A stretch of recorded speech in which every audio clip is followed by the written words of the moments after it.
नमस्कार दोस्तों आप सभी का हमारे YouTube चैनल पर बहुत बहुत स्वागत है। दोस्तों, अगर आप पुरानी बवासीर से पीड़ित हैं या आपको पीलिया नहीं उतर रहा है, आपके दांतों में दर्द रहता है, पायरिया है, दांतों में खून आता है, या फिर दोस्तों आपके दांतों में कीड़े लगे हुए हैं। बहुत सारी ऐसी महिलाएं हैं जिनको इनफर्टिलिटी की कमी है और गर्भ धारण नहीं हो रहा है। और भी दोस्तों बहुत सारी ऐसी बीमारियां हैं जिसमें ये दवाइयां जो है बहुत ही असरकारक हैं। अगर आप इसे पहचान सकते हैं तो पहचान लीजिए। ये देखिए दोस्तों, आप इस पत्ते को अच्छे से देख लीजिए। ये बिल्कुल बढ़िया शानदार ये पत्ता है, आप देख पा रहे हैं। मैं इसे लाया हूं और आज इसकी औषधि बनाने चल रहा हूं और आपको बताऊंगा कि ये बवासीर की बीमारी को कितने आसानी से जड़ से मिटा देता है। अगर आप बवासीर से परेशान हैं और अगर आप जिंदगी चाहते हैं, आपको लगता है कि आपका जीवन नरक बन गया है और आपको कोई भी दवा फायदा नहीं कर रही है, तो इस आयुर्वेदिक दवा का आप उपयोग करिए। इसको पहचान लीजिए दोस्तों, इस पत्ते को कहते हैं नागदोन का पत्ता। देखिए ये नागदोन का पत्ता है। अगर इसको हम तोड़ेंगे यहाँ से तो इस पे एक सफेद कलर का यहाँ पर दूध निकलेगा। ये देखिए, देख पा रहे हैं यहाँ पर व्हाइट कलर का ये दूध यहाँ से निकलता है। ये बिल्कुल जो है दूध वाला पौधा है। दोस्तों इसकी पत्तियां जो है बवासीर में बहुत ही कारगर हैं। इसे हम खाली पेट ऐसे भी खा सकते हैं, सुबह शाम इस पत्तियों को खा सकते हैं। ये कहीं से भी नुकसानदायी नहीं होती है। लोगों के अंदर भ्रम है कि ये पत्तियां जहरीली होती हैं, जबकि ये बिल्कुल भी जहरीली नहीं होती हैं। तो आज हम इसकी दवाइयां बनाएंगे और आपको बताएंगे कि बवासीर के लिए जो है ये दवा कितनी कारगर है। चाहे वो बादी बवासीर हो, चाहे वो जो है खूनी बवासीर हो, खून को रोकने में ये बहुत कारगर है। आप दोस्तों यहाँ पर देखिए, ये आप इसे देख पा रहे हैं, ये है जड़। किस चीज की जड़ है आप पहचानिए। ये एक सिद्ध जड़ है दोस्तों। प्राचीन काल में या ग्रामीण क्षेत्रों में आज भी जो वैद्य लोग होते हैं ना, सीक्रेटली जो है चुपचाप इस जड़ का उपयोग करते हैं रोगों को ठीक करने के लिए। तरह तरह के रोगों में ये जड़ काम में आती है। ये जड़ जो है आपके विभिन्न प्रकार के रोगों में काम में आएगी। अगर दोस्तों आपको बताना चाहूंगा कि अगर जो है लेबर पेन किसी को हो रहा है और डिलीवरी आसानी से नहीं हो रही है, तो ये जो जड़ है ना, इस जड़ का थोड़ा सा ही भाग, ज्यादा नहीं, बस थोड़ा सा भाग जो है ये लीजिए और इसे काट लीजिए। काटने के बाद दोस्तों इसे एक धागे में उस स्त्री के कमर में बांध दीजिए जो लेबर पेन से पीड़ित है। और इसे बांधते ही जो है जो डिलीवरी है बड़ी आसानी से हो जाएगी। लेकिन ध्यान रहे कि जैसे ही डिलीवरी हो तुरंत इस गांठ को जो है, इस जड़ को खोल देना चाहिए, क्योंकि अगर ये बंधी रह जाएगी तो गर्भाशय के नीचे आने का खतरा हो सकता है। तो सावधानी पूर्वक इसको बांधना है और डिलीवरी होने के पश्चात जो है इसे खोल देना है। दोस्तों इसका नाम बताना चाहेंगे, इसे कहते हैं अपामार्ग। अपामार्ग जिसे दोस्तों जो है चिचड़ी भी कहते हैं, चिरचिटा भी कहते हैं। इंग्लिश में इसे कहते हैं प्रिकली चाफ फ्लावर, ठीक है। और ये दो तरह का होता है, लाल और सफेद रंग का। तो आज मैं जो है सफेद वाला लाया हूं दोस्तों। सफेद वाला ज्यादा जो है कारगर होता है। तो आप इसकी जड़ देख रहे हैं ना, इसकी जड़ों का उपयोग आप विभिन्न प्रकार के रोगों में कर सकते हैं। तो आज मैं आपको यही बताने वाला हूं कि इसका उपयोग कैसे आप दवाइयां बनाने में करेंगे। तो दोस्तों ये तो रही इसकी जड़। अब बात करते हैं, देखिए यहाँ पर हमने एक बड़ा सा पेड़ लिया है। आप देख पा रहे हैं दोस्तों, ये है, आज मैं रास्ते में आ रहा था तो एक बड़ा सा जो है पेड़ हमें इसका मिला, अपामार्ग का, ठीक है। ये अपामार्ग है, चिचड़ी है, लड़जीरा है, ठीक है, चिरचिटा है। आप देखिए इसे प्रिकली चाफ फ्लावर भी कहते हैं। आप इसकी पत्तियों को पहचान लीजिए। अभी इसमें जो है मंजरियां नहीं निकली हैं, ठीक है। जब इसमें मंजरियां निकल आती हैं तो उसमें जो है तंडुल भी चावल के दाने की तरह जो है, जीरे की तरह जो है उसमें फल लगते हैं, जिसे अपामार्ग तंडुल कहते हैं। तो आप देख पा रहे हैं कितनी बढ़िया हरी भरी। आपको लग रहा होगा कि ये कोई चौलाई का साग तो नहीं है। नहीं दोस्तों, ये चौलाई का साग नहीं है। ये है अपामार्ग, जो कि अभी जो है बरसात के मौसम में ये उग रहा है, ठीक है। और हर तरफ जो है आपको आते जाते रास्ते में ये नजर आ जाएगा। अगर आप इसे पहचान पा रहे हैं तो आप भी इसके औषधीय गुणों का लाभ लीजिए। ये देखिए बड़ा सा पौधा है और ये संभवतः पिछले साल का पौधा है, ठीक है, जो कि सूखा नहीं था। और ये मैं इसे लेकर के आया हूं और इसकी औषधियां मुझे तैयार करना है। आपको बताना है कि किस प्रकार से जो है विभिन्न प्रकार के रोगों में, बवासीर अगर आपको है, दांतों का दर्द आपको है, अगर आपको किसी जो है जहरीले कीड़े ने काट लिया है, बिच्छू ततैया ने काट लिया है, तो ये सारी चीजों में बहुत ही कारगर है। देखिए आप इसकी पत्तियों को ध्यान से देखिए, ध्यान से देखिए इसकी पत्तियां किस तरह से हैं। ये आपको दिखने में लग रही हैं, आप इसको पहचान लीजिए। बस इतनी छोटी छोटी इसकी पत्तियां होती हैं, ठीक है। ये पत्तियां बहुत ही कारगर हैं। इन पत्तियों में एक प्रकार का जूस होता है, एक प्रकार का रस होता है। तो आज हम इन पत्तियों का ही जो है तैयार करने वाले हैं दोस्तों दवाइयां, ठीक है। और आपको बताएंगे कि किस प्रकार से जो है ये आपके बवासीर को बिल्कुल रोक देगी, किस प्रकार से ये आपके पीलिया को ठीक कर देगी, कैसे जो है आपके दांतों को दर्द को रोकती है, आपके दांतों में अगर कीड़े लगे हैं तो उन कीड़ों को कैसे रोकती है, ठीक है। बिच्छू ततैया आदि के डंक मारने पर ये किस प्रकार से फायदा करती है, कैसे इस दवा का जो है हम उपयोग करें। तो आपने देखा कि इतना ढेर सारा हमने एक बड़ा सा पेड़ जो है ये ले रखा है, इस पेड़ का उपयोग हम दवाइयां बनाने में करेंगे। साथ ही दोस्तों यहाँ पर हमने देखी ये ब्लैक पीपल ले रखा है, ये है काली मिर्च, जो कि इसमें बहुत बड़ा रोल अदा करेगी। चाहे वो नागदोन की पत्तियां हो, चाहे वो अपामार की पत्तियां हो, इसका उपयोग हम करेंगे दवाइयां बनाने में। और साथ में दोस्तों यहाँ पर हमने एक खलबट्टा भी ले रखा है, इस खलबट्टे में हम इसकी पत्तियों को जो है पीसेंगे और पीस करके इसकी दवाइयां बनाएंगे। तो चलिए दोस्तों हम शुरू करते हैं। सबसे पहले हम इसकी पत्तियों को निकाल लेते हैं, साफ कर लेते हैं। दोस्तों सबसे पहले तो आपको बता दें कि अगर ये आपको आपके आसपास ये इसका बड़ा पौधा मिल जाता है तो आप जो है इसे ले आइए, और लाने के बाद जो इसकी ये डंठल है ना, देखिए इसके डंठल को इस तरह से काट लीजिए, डंठल को काट लीजिए। ये इसका तना भी बहुत ही काम में आता है। और अगर आपको जो है मुंह की बदबू है, अर्थात आपके मुंह में बदबू आती है, तो इस तरह से इसकी दातून बना लीजिए। दातून बना करके रख लीजिए। आप चाहे तो इसे सुखा लीजिए, और जब आपको दातून करना हो ना, आप जो है इसे पानी में भिगो दीजिए। ये देखिए ऐसे काट करके इसको जो है ऐसे डंडियां इसकी रख लीजिए, जो कि दांत के लिए बहुत ही फायदेमंद होगी। अगर आपके मुंह में दुर्गंध आती है और अगर आप जो है ये अपमार्ग या चिरचिटा के जो है डंठल की दातून आप रोज करते हैं तो आपके मुंह की दुर्गंध जो है दूर हो जाएगी, पायरिया के कीड़े जो है वो मर जाएंगे, और दांतों का जो दर्द है वो आपको कभी नहीं होगा। क्योंकि दोस्तों इसकी जो है डंठल में ऐसी चीजें पाई जाती हैं जो दांत दर्द को बिल्कुल सही कर देती हैं। तो इस तरह से जो है इसके डंठल को काट करके हम इसकी जो है दातून बना लेंगे, और दातून बना करके इसे रख लेंगे, ठीक है। आप चाहे तो इसे सुखा भी सकते हैं। सुखाने के बाद इसे पानी में रख लीजिए और पानी में डुबा दीजिए। पानी में डुबाने के बाद जब ये फूल जाएगा तो आप इसे प्रतिदिन सुबह जो है आप इसका कर सकते हैं। तो इस तरह से आप इसे काट लीजिए, ठीक है। इसके डंठल भी बहुत काम के हैं, कुछ भी इसमें फेंकने लायक नहीं होता है। सारी चीजें जो है इसकी बिल्कुल दवाइयों का काम करती हैं। चाहे इसका जड़ हो, तना हो, इसकी पत्तियां हो, इसकी पांचांग हो, सारी चीजें जो है इसमें जो है दवा का काम करती हैं। तो आप इसका कोई भी पार्ट बेकार मत जाने दीजिएगा। जब भी आपको ये पौधा कहीं मिल जाता है तो उसे लाइए और ला करके इस तरह से काट लीजिए, और काट करके छोटी छोटी इस तरह से जो है दातून आप इसका बना लीजिए। देखिए इस तरह के दातून आप बना लेंगे और इसे रख लेंगे। अगर ये सूख भी जाता है ना तो कोई बात नहीं, आप इसे पानी में डालिएगा और पानी में डाल करके दांतों को जो है दांतों से इसको कुचलिएगा। कुचलने के बाद दांत को मलिएगा। मलने से क्या होगा ना दोस्तों कि आपके मुंह की दुर्गंध दूर हो जाएगी और दांतों में जो कीड़े हैं वो बिल्कुल दूर हो जाएंगे। तो चलिए पहले हम इसकी पत्तियों को निकाल लेते हैं, फिर आगे की बात करते हैं। दोस्तों अगर ये पौधा आपको ताजा मिल सकता है तो आप इसकी ताजी पत्तियों का प्रयोग कीजिएगा। अगर आपको ताजा नहीं मिलता है तो आप इस तरह से जो है इसकी पत्तियों को लाइए और लाकर इसको तोड़ लीजिए, और तोड़ करके इसकी पत्तियों को साफ कर लीजिए। साफ करने के बाद दोस्तों इसकी जो है दवाइयां हमें बनाना है। तो चलिए इसकी पत्तियों को हमने यहाँ पर तोड़ लेना है। देखिए बहुत ही शानदार इसकी पत्तियां हैं, आप भी इसे पहचान लीजिए। ये खूब मिल रहा है। पहचानने में गलती मत करिएगा दोस्तों, ऐसा ना हो कि मालूम पड़ा आप अपामार की जगह पर कोई और पौधे का जो है पत्तियां लेकर के चले आ रहे हैं। तो आप इसकी पत्तियों को भली भांति पहचान बना लीजिए, ठीक है। अगर आपको नहीं मालूम है तो आप अपने आसपास कोई आने जाने वाले से पूछ सकते हैं कि अपामार की पत्तियां कौन सी हैं। देखिए एक बार फिर से मैं दिखा दे रहा हूँ। इन पत्तियों की शक्ल को देख लीजिए, इनकी बनावट को देख लीजिए और इन्हें पहचान लीजिए। ये है अपामार। अपामार की पत्तियों को जो है इस तरह से हमें तोड़ना है। और इस दवा को दोस्तों बनाने के बाद आप चाहें तो 2-4 दिन के लिए आप इसे फ्रिज में रख सकते हैं।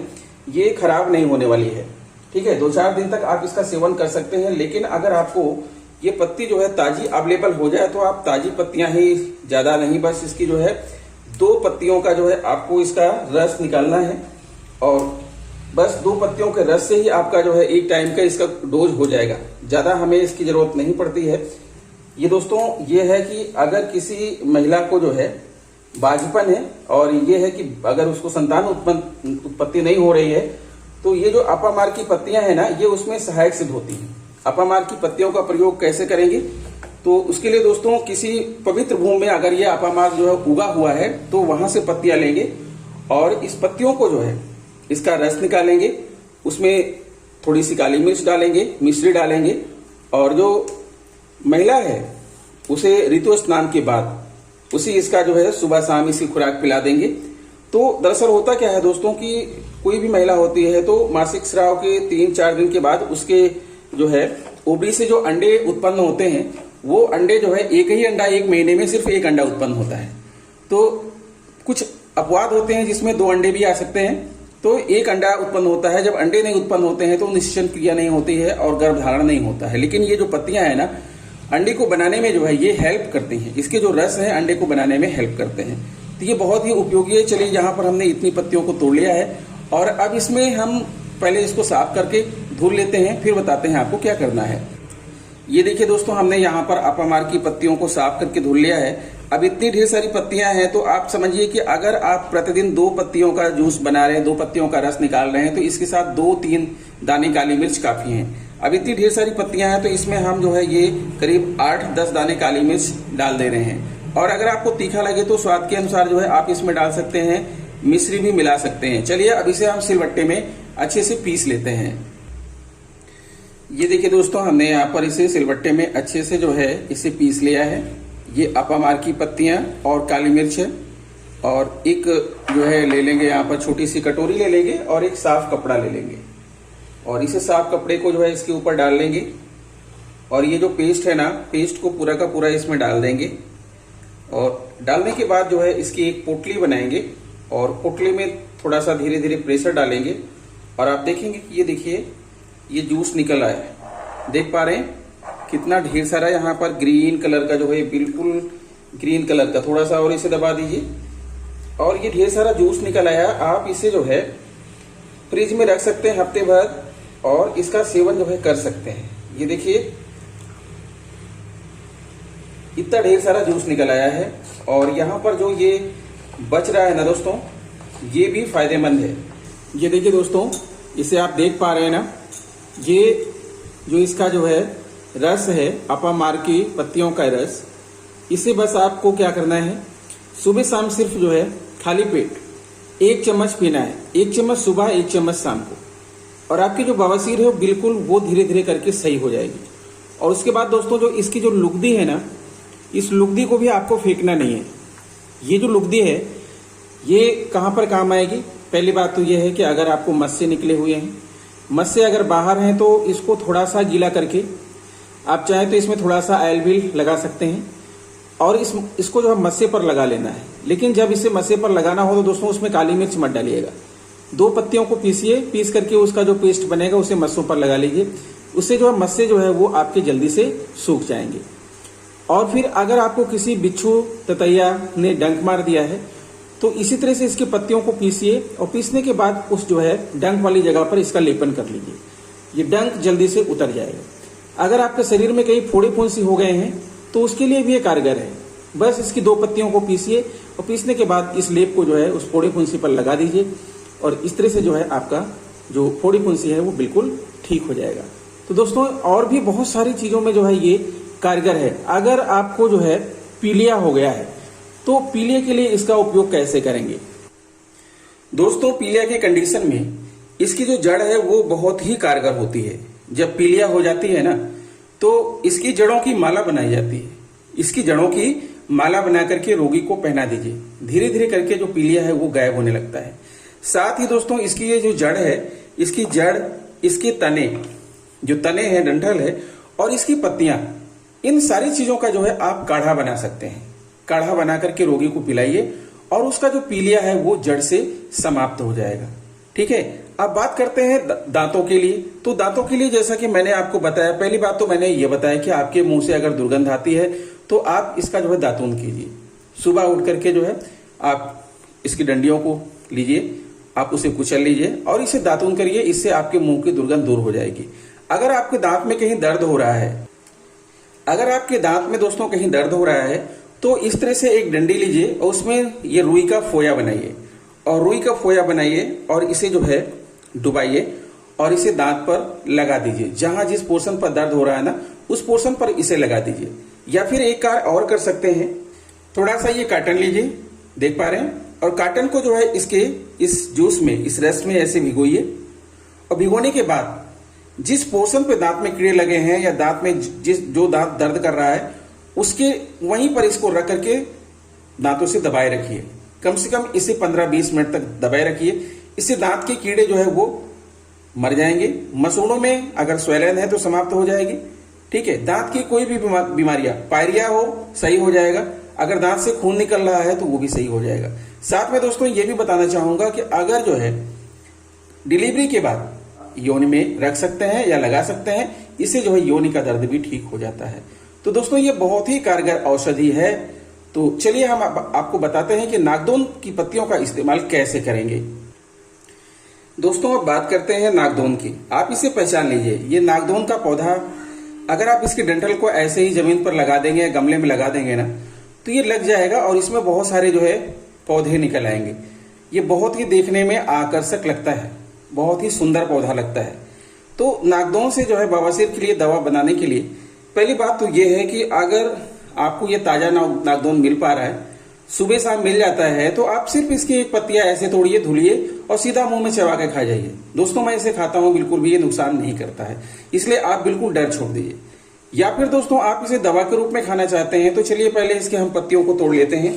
ठीक है, तो यहाँ पर हमने पत्तियों को तोड़ लिया। पत्तियों को तोड़ने के बाद दोस्तों इसके पेड़ को फेंकिएगा नहीं, क्योंकि ये जो पेड़ है ना वो आपके दोबारा फिर काम में आएगा। अभी आप पत्तियों का उपयोग कर लीजिए और इस पेड़ को जो है गमला हो आपके यहाँ तो गमले में लगा दीजिए या जमीन हो तो जमीन में गाड़ दीजिए। बस इतना पोर्शन इसका छोड़ देना है, देख पा रहे हैं, और बस इसे ऐसे ही जमीन में गाड़ दीजिए। इतना पोर्शन आप इसका गाड़ दीजिए जमीन में और ये बिल्कुल लग जाएगा। ठीक है, 15-20 दिन में जो है इसमें कोपले निकल आएंगे और नया पेड़ जो है आपका तैयार हो जाएगा। तो इसे आपको फेंकना नहीं है, क्योंकि ये बहुत ही महत्वपूर्ण उपयोगी पौधा है। तो चलिए हमने यहाँ पर पत्तियों को निकाल लिया है, तो यहाँ बिल्कुल वही काम यहाँ भी करेंगे जो चीज हमने अपामार के साथ किया था। इसकी 2 पत्तियों का रस 2-3 काली मिर्च के साथ प्रतिदिन सुबह और शाम सेवन करने से जो खूनी बवासीर है वो बिल्कुल जड़ से समाप्त हो जाती है। समझ में आई बात दोस्तों? 2 पत्तियां लीजिए और इसमें 2 या 3 नग काली मिर्च डालिए और उसे खलबट्टे में या सिल में पीस लीजिए। उसका जो 1 चम्मच जो है जूस निकले, रस निकले, उसे आप सुबह शाम जो है सेवन कर लीजिए।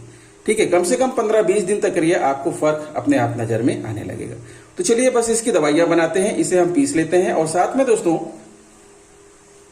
इसमें हम डालेंगे थोड़ी सी ये हमारी जो ब्लैक पेपर है, काली मिर्च है, इसे डालेंगे और डाल करके इसे भी हम बिल्कुल अपामार की तरह ही इसे हम पीस करके एक पेस्ट तैयार कर लेंगे। दोस्तों ये देखिए हमने नागदोन की पत्तियों को भी यहाँ पर पीस लिया है। इसमें थोड़ा सा जो है 2-4 बूंद पानी डाल के पीसेगा तो आसानी से जो है ये पीस जाता है। ठीक है, अब चलिए जो है इसे भी हम छान लेते हैं और एक जो है कटोरी में और एक कपड़ा ले लेते हैं। ये वही कपड़ा जो मैंने लिया था और इसमें हम डाल देंगे ये नागदोन की पत्तियां और इसकी बनाएंगे पोटली, और पोटली बना करके इसे इस तरह से दबा देंगे। देखिए दोस्तों यहाँ पर अपने आप देख पा रहे हैं यहाँ पर कितना ढेर सारा यहाँ पर जूस निकल रहा है, बिल्कुल ग्रीन कलर का। बस ये दवा समझ लीजिए कि दोस्तों बवासीर के लिए बिल्कुल रामबाण औषधि है। बस इसका जो है सुबह शाम वही करना है आपको। बस 1 चम्मच सुबह और 1 चम्मच शाम, ये बस इतनी दवाइयां लीजिए, ज्यादा नहीं, सिर्फ इतनी दवा सुबह लीजिए और इतनी दवा शाम को लीजिए। और देखिए करीब 10-15 दिन के बाद आपकी जो बवासीर है बिल्कुल ठीक हो जाएगी। और उसके जो मस्से हैं ना, इसका जो लेप है वो मस्सों में आप लगा सकते हैं। तो अगर आपको अपामार्ग मिल पा रहा है तो अपामार्ग का प्रयोग करिए। अगर आपको अपामार्ग नहीं मिल पा रहा है, नागदोन मिल जाता है, तो आप नागदोन की पत्तियों का इस्तेमाल करिए और दोस्तों स्वस्थ रहिए। ये दोनों पौधे बहुत ही महत्वपूर्ण हैं और ये बहुत सारी बीमारियों में कारगर हैं। तो आप चाहें तो किसी चिकित्सक से सलाह ले सकते हैं, क्योंकि किसी भी आयुर्वेदिक औषधि जो है हर्ब्स का प्रयोग करने के पहले हमें किसी जो है चिकित्सक से परामर्श जरूर लेना चाहिए। ठीक है, क्योंकि हर व्यक्ति के शरीर के अनुसार इनके साइड इफेक्ट और इनके इफेक्ट अलग अलग होते हैं। इसलिए दोस्तों इन सारी चीजों को यूज करने के लिए आप किसी जो है योग चिकित्सक की परामर्श जरूर लीजिएगा। अगर वीडियो हमारी अच्छी लगी है तो प्लीज चैनल को सब्सक्राइब करके बेल आइकन को प्रेस कर दीजिएगा। मिलेंगे आपसे नेक्स्ट वीडियो में कुछ नई जानकारी लेकर, तब तक के लिए नमस्कार।